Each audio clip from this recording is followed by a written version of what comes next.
Hey guys, in today's video we'll be installing the new multimedia system by CarLife Mall that has Apple CarPlay and Android Auto. So before we go ahead and get started, I did want to share the kit I got. So it's a really well made kit and it includes all the tools you need. Here's the screen, and under here we have all the panel tools we'll need to remove all the panels. And all the cables, everything is labeled, everything is done really neatly in this kit. Big shout out to CarLife Mall for giving me a major discount to be able to provide this review for you guys. Okay guys, so the first panel we need to take off will be this one right here. And it's just like two little clips, one on here and one on this side. And then there'll be two under when you open up the glove compartment. So first off, with these, there is, let me see if I can get my phone to show it. If you guys could see right there, that little piece shining on the inside, that's where you stick your flathead screwdriver and pry it open. So I'll show you just like this. So you just get your flathead, and you want to make sure you don't scratch anything, and you just stick it right in there. And then you pull out, and you'll hear them unclicking, and that's how you know we get it unclicked. Now we'll move to the glove compartment one, and I'll show you where those are. Okay guys, and right under here of the glove compartment, you see that metal piece and this one right here, and it's really simple to take those out. All you do is you'll just need this metal hook right here. They provide it in the kit. And all you do is you want to grab it and pull down, just like that, and it does unclip it from this side. We have to do the same thing to the other side.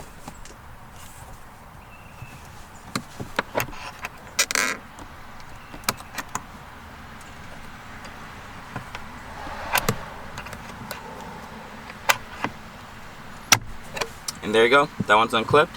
Now we should be able to just pull the whole thing off. So now we just gently start pulling it off. And since we disconnected all the clips, it should come off pretty easy.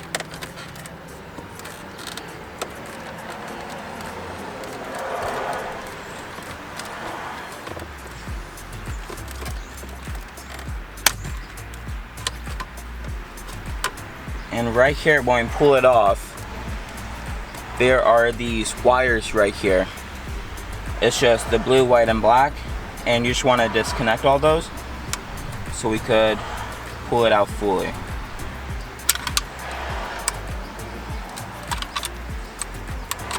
So now I pulled off the whole front assembly here, and we'll move on to the next part.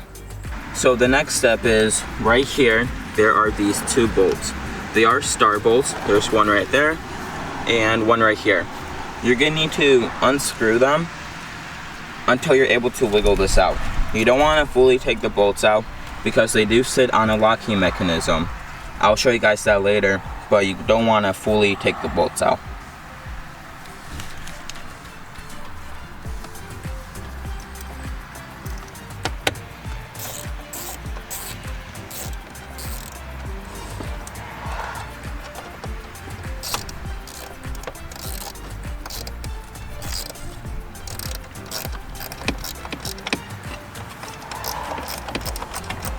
And when you are able to wiggle it out of there, just take a look. There will be a wire right here.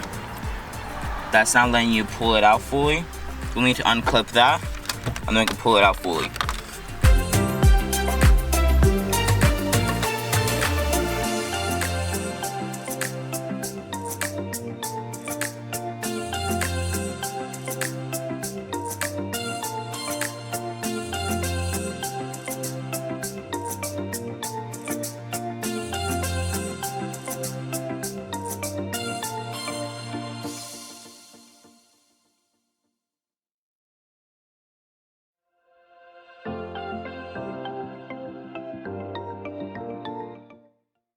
Great, now that you're able to pull the entire unit out of there, I'm gonna show you guys the back of it the best as I can. So as you guys see right here, we have a whole bunch of the wires. We're gonna need to disconnect all of those, and it's basically just unclipping them and pulling them off. Then I'll show you guys the next step with the wires that came in the kit. Alright guys, this is what I was talking about when not to pull the screws, the bolts all the way out. It's because if I lift the bolt right now, you see it's like a metal lock that goes up and locks your unit in place. So that's why you don't want to fully undo it, because then it will be a pain to grab it back in there. So right here, after you have all the wires unplugged, this is how it looks in the back. We need to take off this part right up here though, where the screen is. So it's really simple. They include the tool you need. All you gotta do is pry it under here and just pull it off. It's really simple. And right when you have this cover off, there it is. And now we'll need to unscrew these two screws here and pull out the screen. So this is a T25, one in here, one in here, and you just unscrew them, then you'll be able to pull out the screen.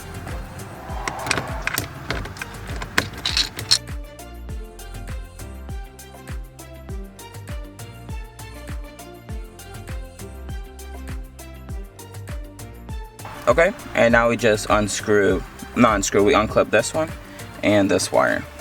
Okay, we do have this screen off now. As you guys see, it's just two wires. There's a whole bunch of insulation back there.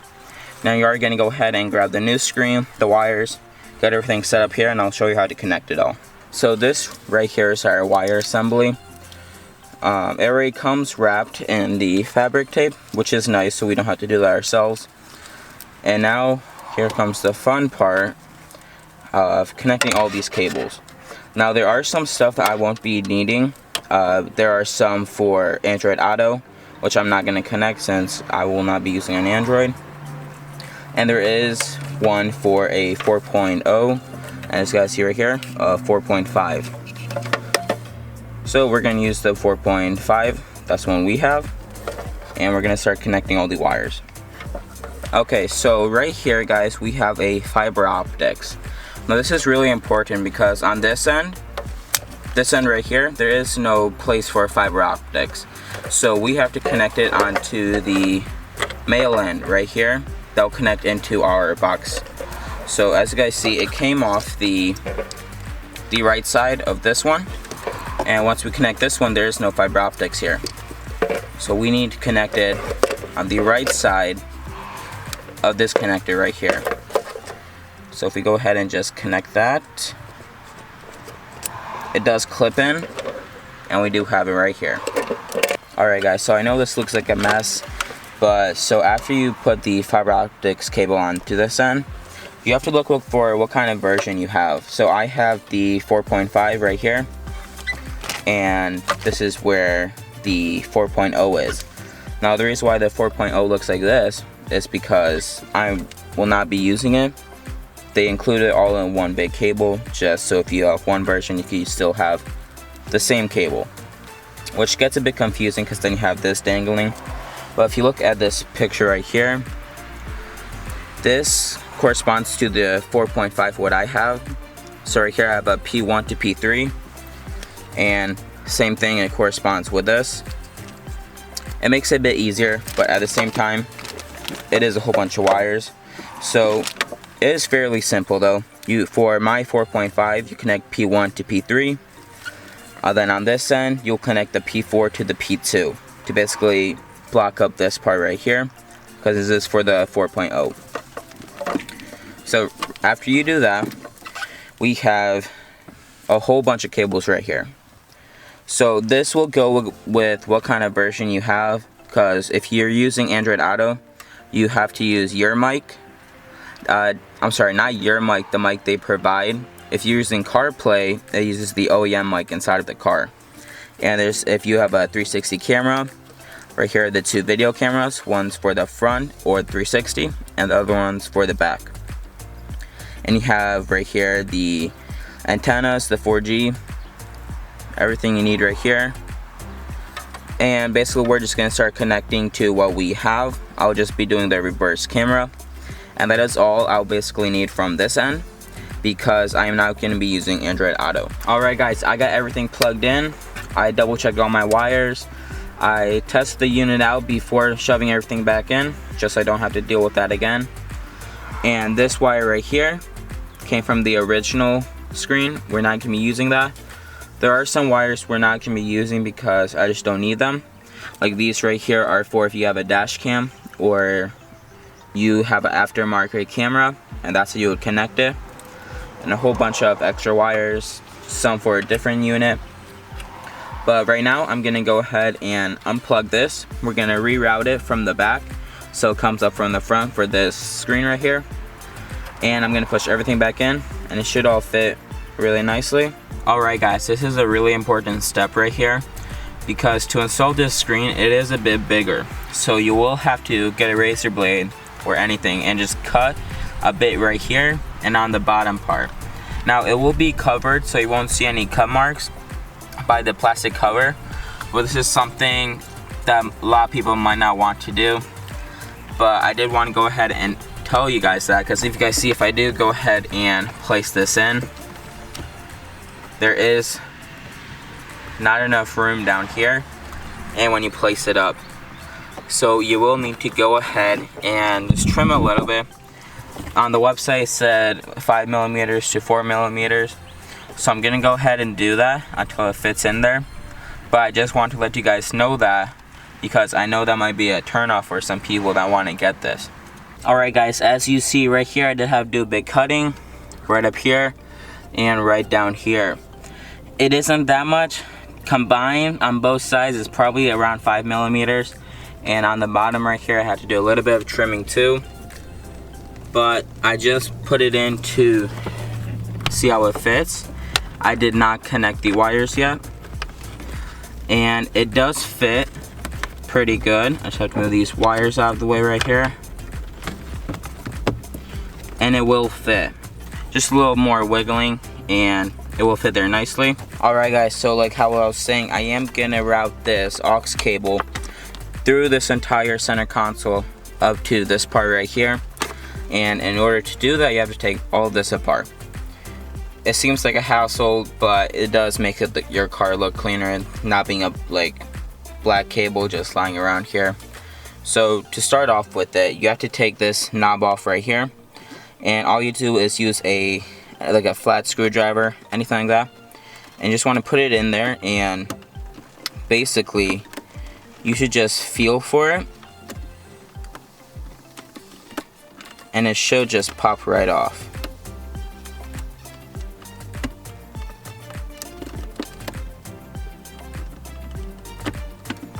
There we go, it just pops right off. And the next step now is to take off this piece right here. Alright guys, I know this looks like a mess, but I was able to bring the aux cable from this end all the way through a hole I made there, all the way under these panels, and all the way up to where it's supposed to be to connect it to the screen. Now you don't have to do this, but it makes that cable invisible so you don't see it when everything's put back together, which that's the kind of look I was going for, so it's nice and clean.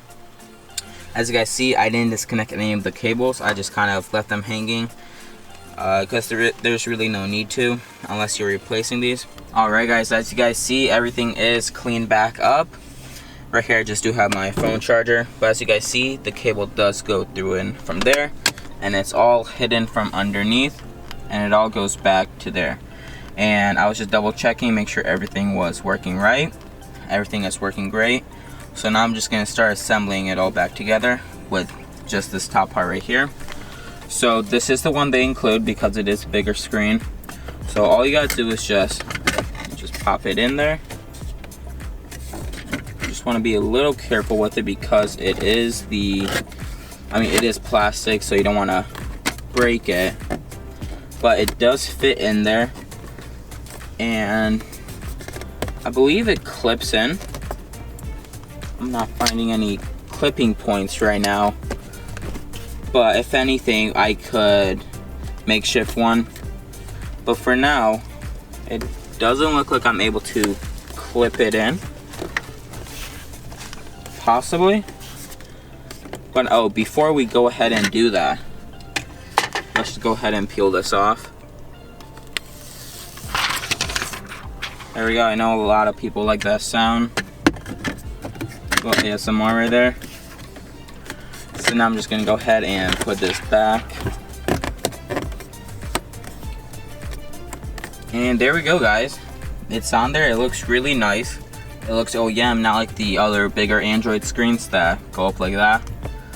It looks really nice. Now we just got to put on this panel right here, and we're all set, guys. I'll do a little test run for you guys to see and what kind of settings you guys have to put when installing this. Alright guys, as you see, everything is back to normal. You see we got that panel on. We do have those nice blue LEDs. Everything is nice. And right now I want to show you the settings that you need to put on to make sure yours works. So right here, we're gonna go down to factory. Now for mine, it was 13, 14. Oops, let me just put 14. And that's the passcode. Most of them are the same, but I'm not sure if you get a later model or earlier one, it might be different. So right now, right when we go into this menu, some things we need to look for if you're gonna be using your OEM stuff. It has to be C, VBS, DVR. You gotta make sure Bluetooth is Android Bluetooth. And right here, if you have a 360 camera and it's OEM, it has to be C, VBS. And then your units of measurement, all that you could change by yourself, whatever you prefer. We go down to vehicle. Right here, aux switching modes needs to be manual. And what kind of like audio you have. I have Harman. And what kind of driver seat you're in. And this is all just the basic stuff. And Android navigation. And this is all just preference stuff right here, except for phone key selection. That has to be Android Bluetooth feature. And the rest is just the basics. So we go down to CAN protocol. You have to make sure you set yours to whatever kind you have. If you have the 4.0 or the 4.5. Mine was set to default on the 4.0, so I had to switch it to the 0.5. And mic gain, you don't have to touch that. And this is all just preference right here. But if we go back, we go to settings and system up here. And to get your backup camera working, you have to click OEM camera. Or if you have aftermarket, you click aftermarket or 360. And those are basically all the main settings you need to change to your car. I apologize for the rain outside right now. But basically that is it. Those are all the settings you need to change to your car. You'll have to ask the people at Car Life Mall. They can help you out with that. Or if you search up your VIN number, you get some numbers and it'll lead to what kind of settings you need to change. But after you do all of that, you're free to do whatever you want. You can watch videos, music, anything like that. You connect your phone to it. Or if you do want the CarPlay or Android Auto, it's right up here on Phone Link. And that is basically all my phone settings and everything like that. If you want to play some music, you can play music. You know, and it all does work, which is really nice. And that is it, guys. I hope you guys enjoyed the video. It took longer than expected installing all of it, running the cables through this whole area, especially fitting the cables behind this radio unit. It was a bit of a hassle because they're not meant to be there, so you have to kind of wiggle them into places. But everything fitted good. I really like how it looks, and I will do a longer time review, maybe in 1 or 2 months, to really get how I feel about this. So I hope you guys enjoyed watching. Thank you if you stuck till the end. Peace.